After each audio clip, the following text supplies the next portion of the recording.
Hello friends, welcome to Blue World Classes. दोस्तों, एक बार फिर से आप सभी का बहुत बहुत स्वागत है ब्लू वर्ल्ड क्लासेस के इस ऑनलाइन यूट्यूब प्लेटफॉर्म पर, जहां मैं अंकित शर्मा एक बार फिर से हाजिर हूं एग्ज़ाम ओरिएंटेड एक और न्यू स्पेशल क्लास लेकर। दोस्तों, आज की इस स्पेशल क्लास में हम बात करने वाले हैं एक राष्ट्र एक चुनाव यानी वन नेशन वन इलेक्शन के बारे में। दोस्तों, इन दिनों वन नेशन वन इलेक्शन काफ़ी चर्चाओं में बना हुआ है, क्योंकि हाल ही में इससे जुड़े कई सारी चीज़ें हमें देखने को मिली है। तो दोस्तों, आज की इस क्लास में हम जानेंगे कि आखिर वन नेशन वन इलेक्शन क्या होता है, क्यों ये चर्चाओं में बना हुआ है, क्या इसका इम्पोर्टेंस है, इसके क्या लाभ होंगे, क्या क्या चुनौतियां हैं, और हमारी आगामी प्रतियोगी परीक्षाओं में जो भी questions one nation one election से बन सकते हैं, उन सारी चीज़ों को आज की इस क्लास में हम दोस्तों कवर करेंगे। तो क्लास को लास्ट तक पूरा ज़रूर देखिएगा। और अभी तक यदि आपने चैनल को सब्सक्राइब नहीं किया है तो दोस्त, कब सब्सक्राइब करोगे ना। तो चलिए दोस्तों, बिना देर किए आज की अपनी इस क्लास की हम शुरुआत करते हैं। तो दोस्तों, सबसे पहले यदि हम बात करें कि वन नेशन वन इलेक्शन आखिर चर्चा में क्यों है, तो दोस्तों वैसे तो वन नेशन वन इलेक्शन काफ़ी समय से चर्चाओं में बना हुआ है, लेकिन वर्तमान समय में इसके चर्चा में होने का कारण है इस पर बनी समिति के द्वारा अपनी रिपोर्ट पेश करना है।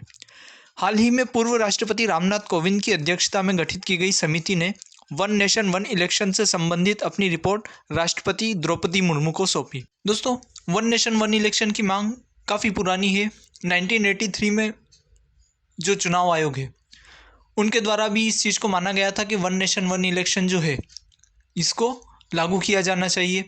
उसके बाद जो अलग अलग विभाग, अलग अलग मंत्रालय, उनके द्वारा जो अपनी वार्षिक रिपोर्ट पेश की जाती है, उनमें भी इन ची बातों का जिक्र किया गया है।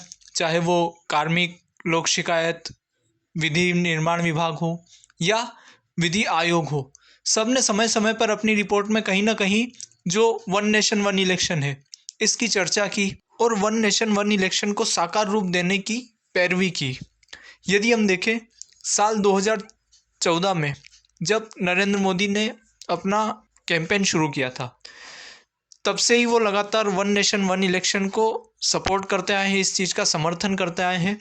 और वर्तमान में भी उन्होंने लगातार इस क्षेत्र में काफ़ी काम किया है, विभिन्न पार्टियों से उन्होंने बात की और उन्होंने इस चीज़ का काफ़ी समर्थन किया है कि देश में वन नेशन वन इलेक्शन लागू होना चाहिए, जिसका परिणाम हमें देखने को मिला है कि अब जो एक समिति गठित की गई थी, उसने वन नेशन वन इलेक्शन के लिए अपने सुझाव और सिफारिशें जो है वो अपनी रिपोर्ट में पेश की है। अब दोस्तों, यदि हम बात करें कि वन नेशन वन इलेक्शन आखिर है क्या, जिसकी इतनी चर्चा हो रही है, जो इतना न्यूज़ में बना हुआ है, तो यदि हम बात करें वन नेशन वन इलेक्शन की, तो दोस्तों वन नेशन वन इलेक्शन एक ऐसी व्यवस्था है जिसके द्वारा लोकसभा, राज्य की विधानसभाओं तथा नगर निकाय सभी चुनाव को एक साथ एक ही समय पर करवाया जाएगा, जिससे काफ़ी ज़्यादा समय की बचत होगी और जो सरकारी मशीनरी साल भर अलग अलग तरह के चुनाव कराने में व्यस्त रहती है, उस चीज़ से जो है छुटकारा मिलेगा और जो सरकारी कार्य है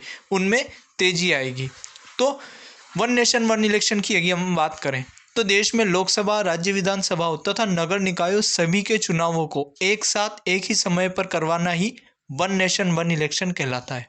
दोस्तों, यदि हम इतिहास के पन्नों को पलट कर देखें तो हम पाते हैं कि 1952 जब भारत में पहली बार आम चुनाव हुए थे, तब से लेकर 1967 तक देश में one nation one election system ही चल रहा था ना।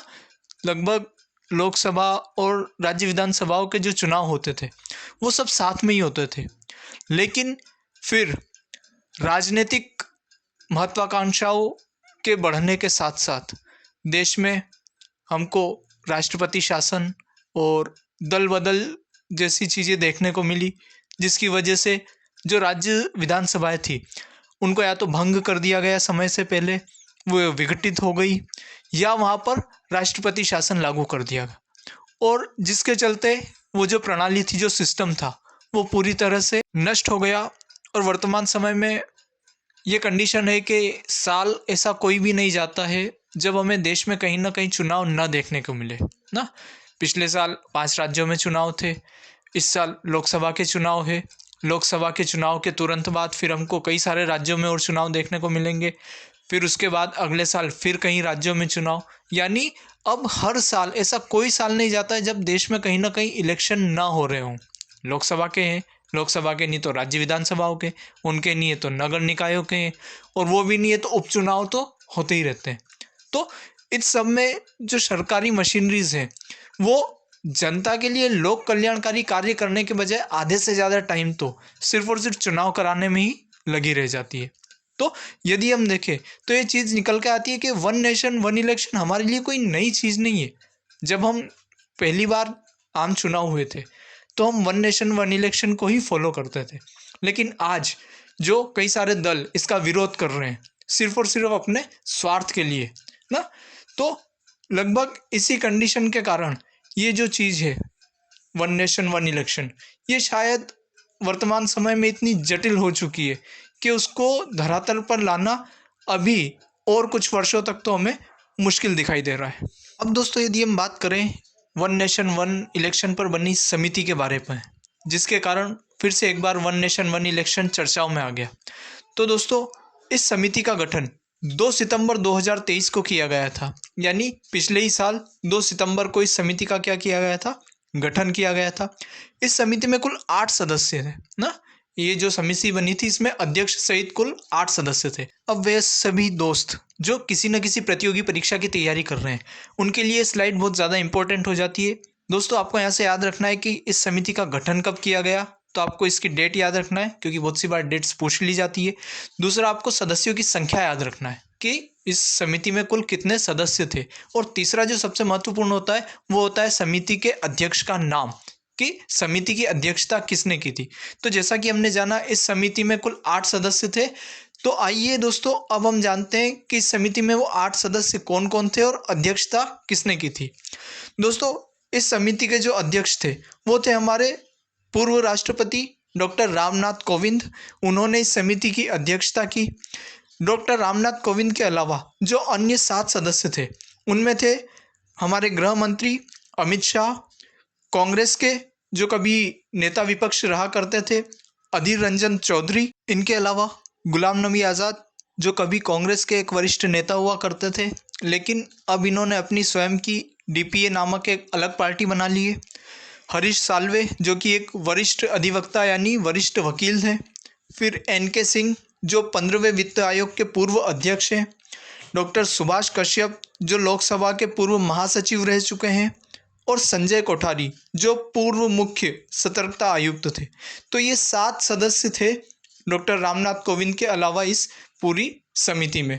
तो दोस्तों हमको ये ज़रूर याद रखना है कि समिति में कौन कौन सदस्य शामिल थे, क्योंकि कई बार अध्यक्ष के अलावा अन्य सदस्यों का नाम भी पूछ लिया जाता है। अब यदि दोस्तों हम बात करें रिपोर्ट की, तो इस समिति ने अपनी रिपोर्ट 14 मार्च 2024 यानी अभी कुछ दिनों पहले ही जो हमारी राष्ट्रपति है महामहिम द्रौपदी मुर्मू जी को सौंपी है।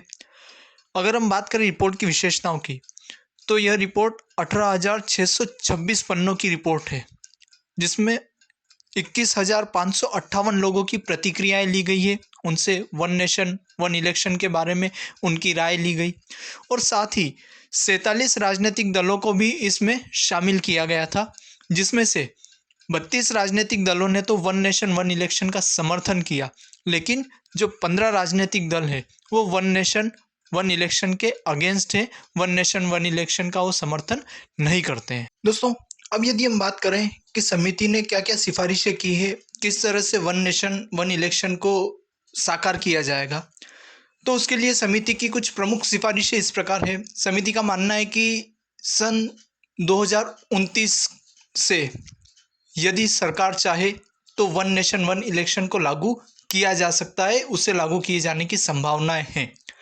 और इसके लिए जो अलग अलग राज्य विधानसभाओं का कार्यकाल है उसमें कुछ परिवर्तन करने होंगे, क्योंकि यदि हम देखें जैसा कि हम जानते हैं भारत में हर वर्ष किसी न किसी राज्य में इलेक्शन होते ही रहते हैं ना। जैसे हमने देखा अभी लास्ट ईयर 2023 में बड़े 5 जो राज्य हुए ना वहाँ पर चुनाव हुए, अगले साल फिर चुनाव है, इस साल भी अक्टूबर में हमको देखने को मिलेंगे कई सारे राज्यों में चुनाव है। तो समिति ने सिफारिश की है कि इसके लिए जो राज्यों की विधानसभाएं हैं उनके कार्यकाल में परिवर्तन किए जाए। अब ये परिवर्तन कैसे होगा, जैसे जो भी राज्य विधानसभाएं हैं जिनके इलेक्शन फॉर एग्ज़ाम्पल 2024 में होंगे, उनका जो कार्यकाल है वो तो सेम रहेगा, उसमें ज़्यादा परिवर्तन नहीं होगा, थोड़ा उनका जो कार्यकाल है उसे कट किया जाएगा। लेकिन जो ऐसी राज्य विधानसभाएं हैं जिनके चुनाव 23 में हुए थे, उनका 1 साल बचेगा, तो उन्हें थोड़ा टाइम जो है उनके कार्यकाल का वो बढ़ाया जाएगा, या उस वक्त समय के लिए वहाँ पर राष्ट्रपति शासन को लागू किया जाएगा। वहीं जिनके चुनाव 2025 में होने वाले हैं, उन राज्यों की विधानसभाओं का भी जो कार्यकाल है उसमें कटौती की जाएगी, ताकि जो लोकसभा है और सभी राज्यों की विधानसभाएं हैं उनके कार्यकाल को एक समान किया जा सके। ऐसा करके इस प्रकार परिस्थितियां बनाई जाए कि जून 2029 तक सभी राज्य विधानसभाओं तथा लोकसभा के चुनाव एक साथ संपन्न कराए जा सके। लेकिन दोस्तों, ये जितना सुनने में और देखने में आसान लग रहा है, ये उतना है नहीं, क्योंकि इसके सामने कई तरह की चुनौतियां आने वाली है और इसके लिए संविधान में संशोधन की आवश्यकता होगी। तो आइए दोस्तों, अब हम जानते हैं कि वन नेशन वन इलेक्शन जो है उससे किस तरह के लाभ होने वाले हैं और कौन कौन सी जो चुनौतियां हैं वो वन नेशन वन इलेक्शन के सामने आने वाली है। दोस्तों, अब यदि हम बात करें वन नेशन वन इलेक्शन से होने वाले लाभों की, तो सबसे पहला लाभ है समय की बचत। जैसा कि हमने अभी बात की, क्योंकि हर साल एक नया इलेक्शन, और इलेक्शन जो है वो लगभग 1.5 से 2 महीने की प्रोसेस है पूरी। तो उस 1.5 से 2 महीने की प्रोसेस में सभी सरकारी विभागों के लगभग सारे काम ठप हो जाते हैं। कोई सरकार नए निर्णय नहीं ले सकती, नई नीतियां नहीं बनाई जा सकती, और जो है उनको भी सही से इम्प्लीमेंटेशन उनका नहीं किया जा सकता। दूसरा, जब भी इलेक्शन होते हैं तो उसकी ट्रेनिंग अलग, और सबसे ज़्यादा जो व्यस्त होते हैं ना, तो टीचर्स को और जितने भी कॉलेज और स्कूल्स हैं उनको बुक कर लिया जाता है, उनको चुनाव का सेंटर बना दिया जाता है। ऐसे में बच्चों की हो गई पढ़ाई की छुट्टी। तो सबसे पहली जो चीज़ होगी वो होगी समय की बचत। दूसरा जो लाभ होगा दोस्तों, वो है उत्पादकता में वृद्धि। जैसे कि हमने बात करी कि हर साल का लगभग 1.5 से 2 महीने यदि चुनाव कराने में ही चले जाएंगे, तो जो अन्य काम है वो कब होंगे, जिसके लिए सरकार बनाई जाती है और जिसके लिए सरकारी कर्मचारी जो है वो दिन रात लगे रहते हैं।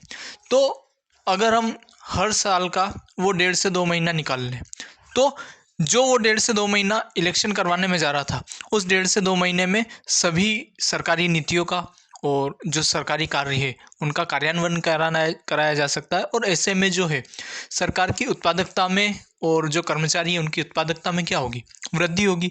जो काम रुके हुए हैं उन्हें आसानी से कराया जा सकेगा।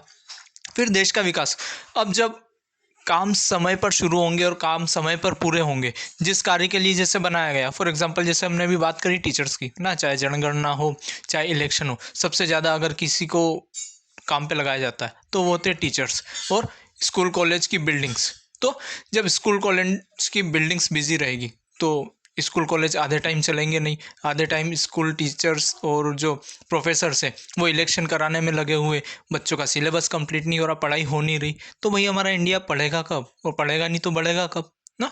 तो अगर हमारी जो बेसिक जनरेशन है ना, जो आने वाली नए भारत का निर्माण करने वाली है, उसके साथ ही पूरी तरह से न्याय नहीं हो पाएगा तो देश विकास कैसे करेगा। अब ये ऐसे में यदि जो हर साल इलेक्शन होने का जो झंझट है उसकी वजह वन नेशन वन इलेक्शन को लागू कर दिया जाता है, तो एक बार इलेक्शन होंगे तो उस कुछ टाइम के लिए ही जो है सरकारी स्कूल कॉलेजेस की बिल्डिंग जो रहेगी वो बंद रहेगी, और उसी टाइम पे सिर्फ सरकारी स्कूल के कॉलेजेस के प्रोफेसर्स और टीचर्स जो हैं वो बिजी रहेंगे। बाकी अन्य टाइम वो अच्छे से स्टूडेंट्स को क्या दे पाएंगे, पढ़ा पाएंगे, अपना हार्ड वर्क कर पाएंगे। तो उससे जो जनरेशन है, स्टूडेंट्स जो हैं, वो उन्हें सही जो शिक्षा है वो प्राप्त होगी, और उनको सही शिक्षा प्राप्त होगी तो देश का क्या होगा, विकास होगा। इसी तरह से अन्य सभी डिपार्टमेंट को भी अगर आप देखें तो सभी डिपार्टमेंट अपना काम सही तरह से कर पाएंगे तो देश का उससे क्या होगा, विकास होगा। तीसरा हम बात करें तो आर्थिक उन्नति। दोस्तों, क्योंकि हर साल जब चुनाव करवाए जाते हैं तो हर एक चुनाव करवाने में करोड़ों रुपया खर्च होता है। तो आप खुद सोचिए, जो वो करोड़ों रुपया हर साल लग रहा है ना, वो हर बार बार बार अलग अलग लगने की बजाय एक ही बार में एक साथ लग जाए तो फ़ायदा किस चीज़ में ज़्यादा है ना, क्योंकि प्रोसेस सेम है ना। एक बार एक वोटिंग मशीन लगाओ या एक साथ 3 वोटिंग मशीन लगाओ, प्रोसेस तो सेम रहेगी, उतने ही कर्मचारी लगने हैं, उतने ही लोगों को अरेंज करना है, लगभग चीज़ें सारी सेम है ना। तो जब वन नेशन वन इलेक्शन को लागू किया जाएगा तो जो एक्स्ट्रा खर्चा है वो खर्चा बच जाएगा ना।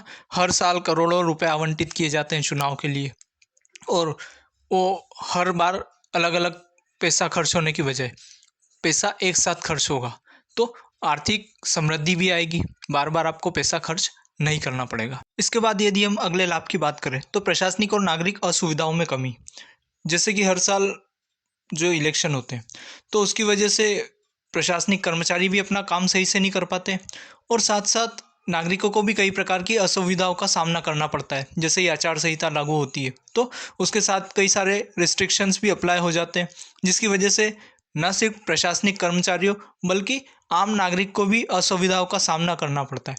इसके अलावा यदि हम देखें, क्योंकि जो चुनाव करवाना एक अपने आप में बड़ा डिफ़िकल्ट टास्क होता है, तो पूरी सरकारी मशीनरी उस काम में लग जाती है। उसमें कई तरह के वाहनों का आपको बुकिंग करना होता है, कई तरह के आपको लोगों को जुटाना होगा, उनको ट्रेनिंग देना, किस तरह से चुनाव करवाना है, पूरी आपकी जो पुलिस फ़ोर्स है, उसके अलावा जो सुरक्षा बल है वो बड़ी तादाद में आपको लगाना पड़ता है। तो ऐसे में जो सुरक्षा है उसमें भी कहीं न कहीं कमी देखने को मिलती है, और साथ ही जो छोटे गाँव में लोग रहते हैं, है ना?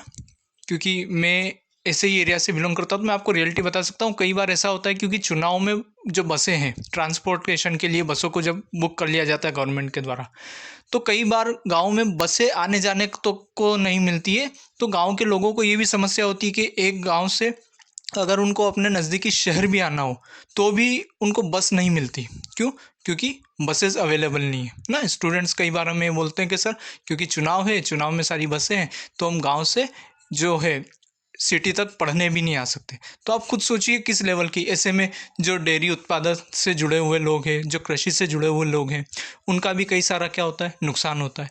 तो यहाँ से नागरिकों को और प्रशासनिक कर्मचारियों को सभी कई प्रकार की असुविधाओं का सामना करना पड़ता है। तो यदि one nation one election apply हो जाएगा तो इस तरह की जो समस्याएं हैं उनका भी निराकरण हो जाएगा। दोस्तों, ये तो सारे वो लाभ थे जो मैंने खुद से आइडेंटिफाई करके, जिन्हें खुद मैंने अपने अवलोकन के द्वारा आपको बताया है।